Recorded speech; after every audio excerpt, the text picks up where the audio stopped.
Dice el versículo 28, llevaron a Jesús de casa de Caifás al pretorio. Era de mañana y ellos no entraron en el pretorio para no contaminarse y así poder comer la Pascua. Recordemos que Jesús fue primero llevado por los religiosos a el sumo sacerdote Anás, y que en ese intertanto en que Jesús conversaba con Anás o Anás interrogaba a Jesús, sucede en el patio de Anás la negación de Pedro 3 veces y luego canta el gallo. Y así entonces se comprueba la profecía que Jesús le había hecho a Pedro de que él lo iba a negar 3 veces. Y luego Anás, interrogando a Jesús, le envía a Caifás. A Caifás, que era el sumo sacerdote también. Y ya está en casa de Caifás y luego lo llevan al pretorio. ¿Qué es el pretorio? Es el cuartel general del gobernador, aunque en ese tiempo Herodes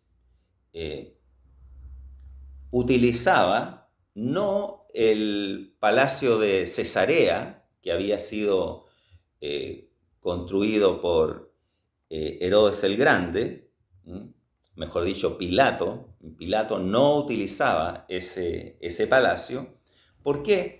Y varios de sus predecesores hacían lo mismo, venían haciendo lo mismo, porque se agolpaba mucha gente en estas fiestas en Jerusalén, en estas fiestas de la Pascua. Venían de muchos lugares y se podían producir algún tipo de manifestación en contra del imperio. Entonces decidían estos gobernadores, aquí Herodes,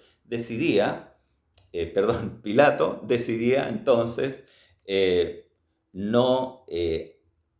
pretorio que no fuese el lugar que era Cesarea, en un palacio lejano a Jerusalén, sino que fuese su pretorio Jerusalén mismo.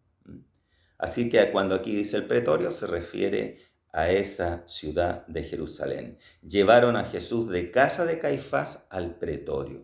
Era de mañana y ellos no entraron en el pretorio para no contaminarse y así poder comer la Pascua.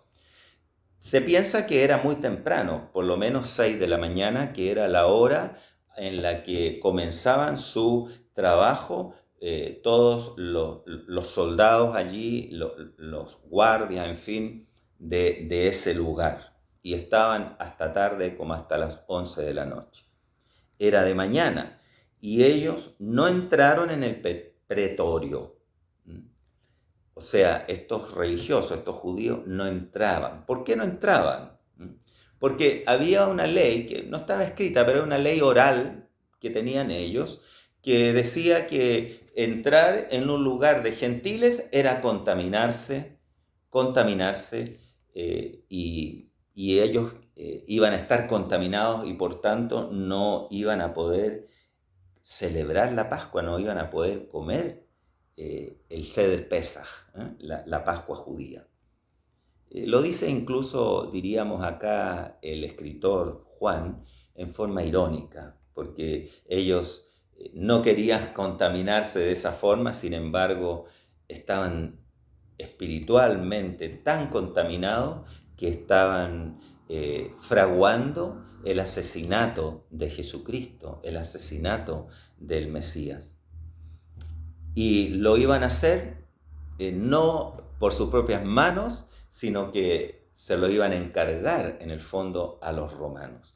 Era de mañana y ellos no entraron en el pretorio para no contaminarse y así poder comer la Pascua.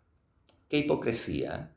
¡Qué hipocresía de no reconocer su pecado, su maldad, su odio, porque si nosotros lo miramos esto, lo enfocamos desde el punto de vista cristiano, desde el Evangelio, si yo tengo un enemigo, si yo tengo enfrente o se relaciona conmigo una persona que yo considero que está equivocada, que está hablando herejías, que está diciendo cosas que contradicen la palabra de Dios según mi concepto, yo no voy a odiar a esa persona, ni voy a pensar en eliminarla o fraguar su muerte, acusarla de un delito que no cometió para que sea juzgada por la ley civil y ojalá le den la pena de muerte. No, eso no es cristiano, no es evangélico, no es de acuerdo al evangelio, no es amor. Y claro, estos judíos estaban en el antiguo pacto, estaban en la ley, y quizás por allí pueda un poco comprenderse su fanatismo, su rigidez mental, su legalismo, pero no podemos por eso justificar su odio. Era de mañana y ellos no entraron en el pretorio, o sea, los judíos, para no contaminarse y así poder comer la Pascua. Entonces salió Pilato a ellos. Pilato, del pretorio, tuvo que salir porque ellos no querían entrar para no contaminarse. Y les dijo, ¿qué acusación traéis contra este hombre? ¿De qué le acusan? Seguramente Pilato ya tenía información de qué se trataba, pero aquí se inicia el juicio romano. Tenemos antes el juicio religioso, cuando están con Anás, cuando está con Caifás, es el juicio que la religión le hace a Jesús. Pero aquí, con esta pregunta, comienza el juicio propiamente tal romano, el juicio legal. ¿Qué acusación traéis contra este hombre? Quizás estas palabras eran una formalidad que se acostumbraba preguntar cuando comienza el juicio. ¿De qué se acusa a este hombre? Entonces respondieron y le dijeron, si este no fuera malhechor, no te lo habríamos entregado.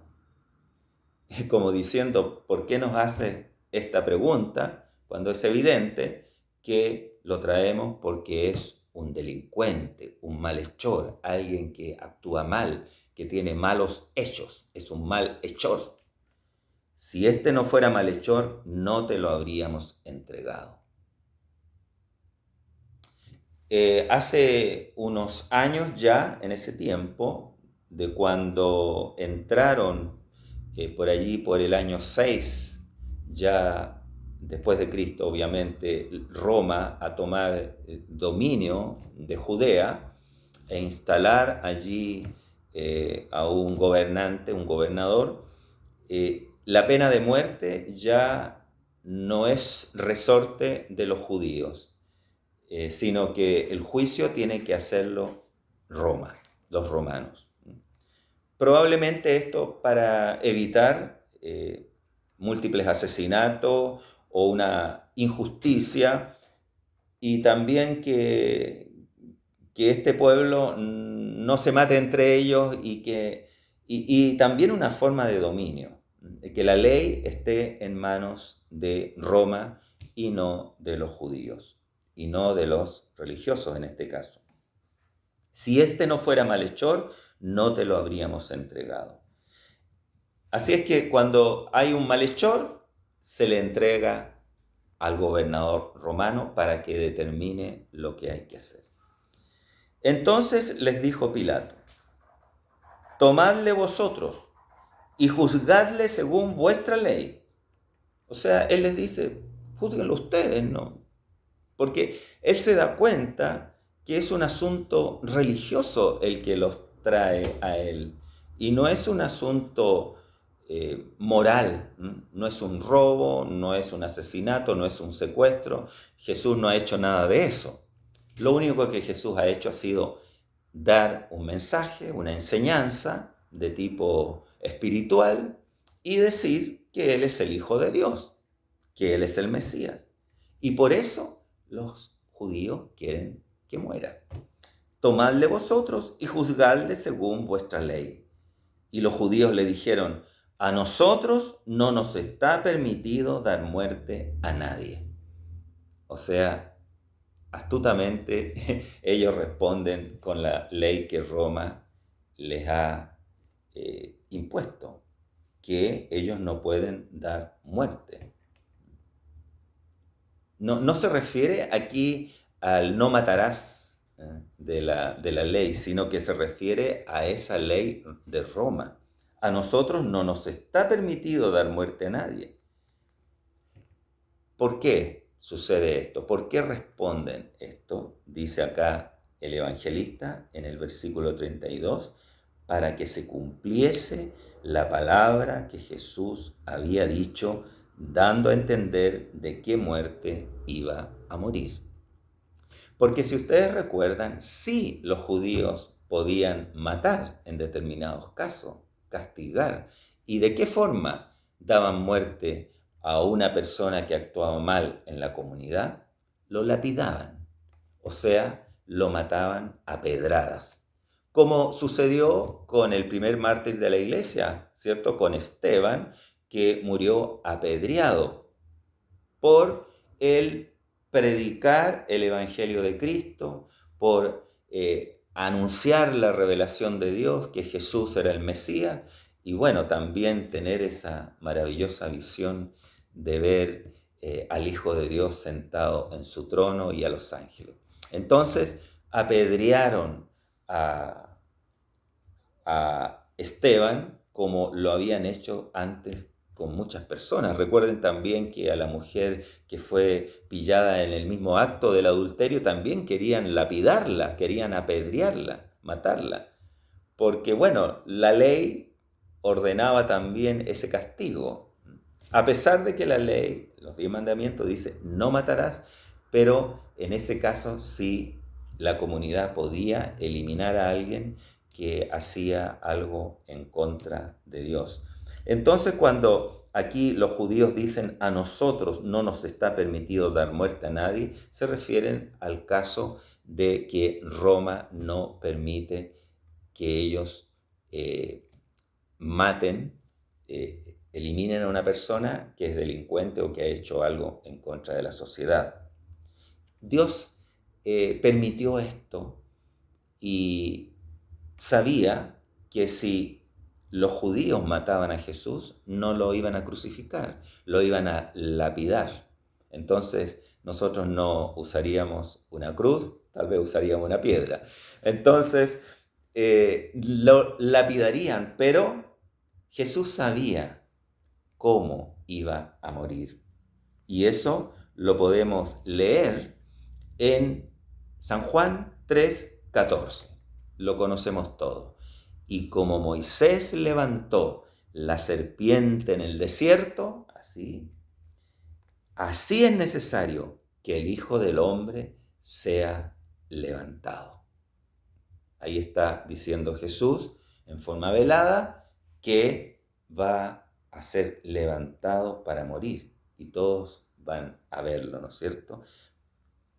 Luego dice, para que todo aquel que en él cree no se pierda, mas tenga vida eterna.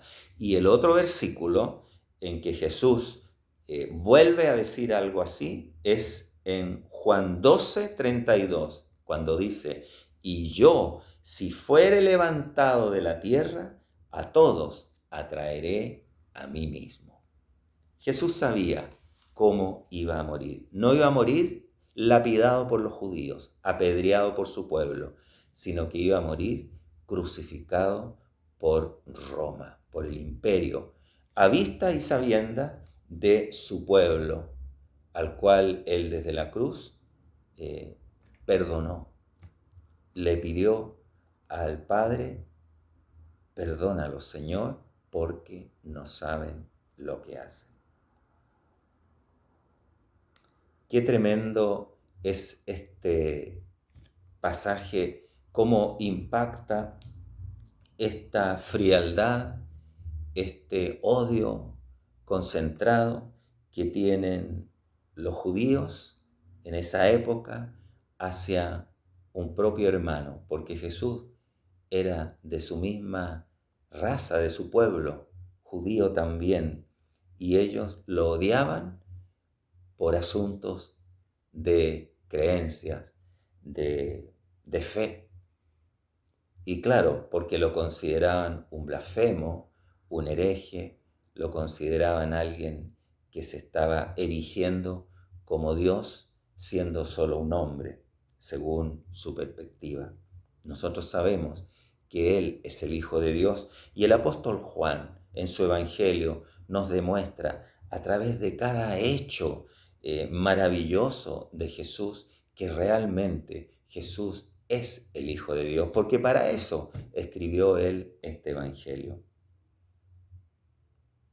Qué tremendo que muchas veces juzguemos a otras personas por sus creencias, porque claro, nosotros estamos convencidos de nuestra fe y de nuestra particular manera de ver nuestra fe también.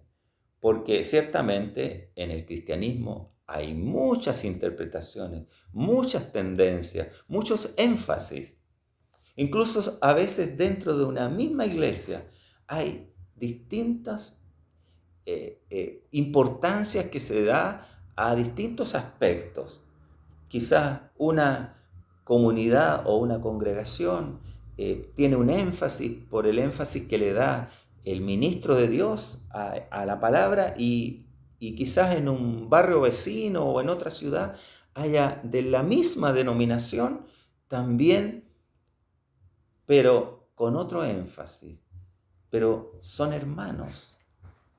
Los cristianos somos hermanos en Cristo y no debemos tener un juicio tan fuerte, tan poco tolerante hacia las diferencias que puede haber de interpretación de la palabra de Dios. Porque finalmente, ¿qué es lo importante?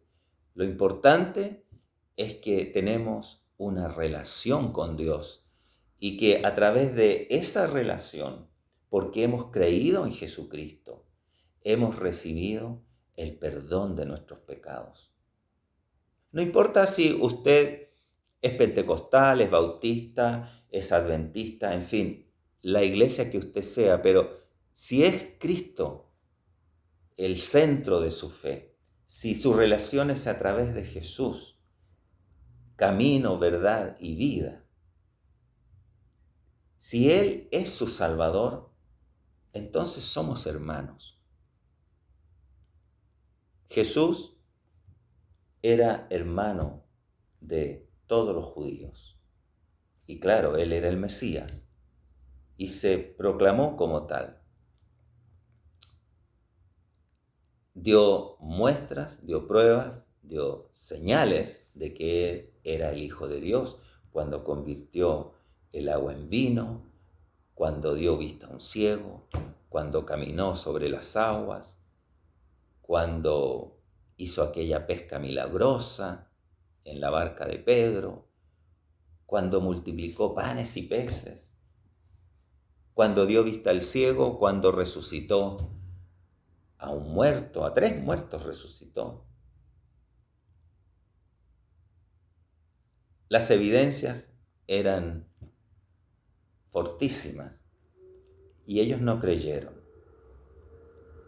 Y por aquello quisieron y fraguaron su muerte. Pero claro, gracias a la muerte de Cristo que Dios proveyó y que Cristo se entregó a la cruz, es que nosotros también tenemos la salvación de nuestras almas, que hemos sido redimidos por la sangre de Cristo y podemos disfrutar de una salvación eterna y tener la esperanza de que vamos a estar siempre con Dios, una esperanza cierta, no es una esperanza que tal vez podría suceder, no, es la esperanza divina, la esperanza cierta de que Cristo es nuestro Salvador y Señor, de que siempre Él estará con nosotros como lo ha prometido, y aquí que estoy con ustedes hasta el fin de este mundo, hasta el fin del tiempo. Él estará con nosotros y nosotros estaremos con Él.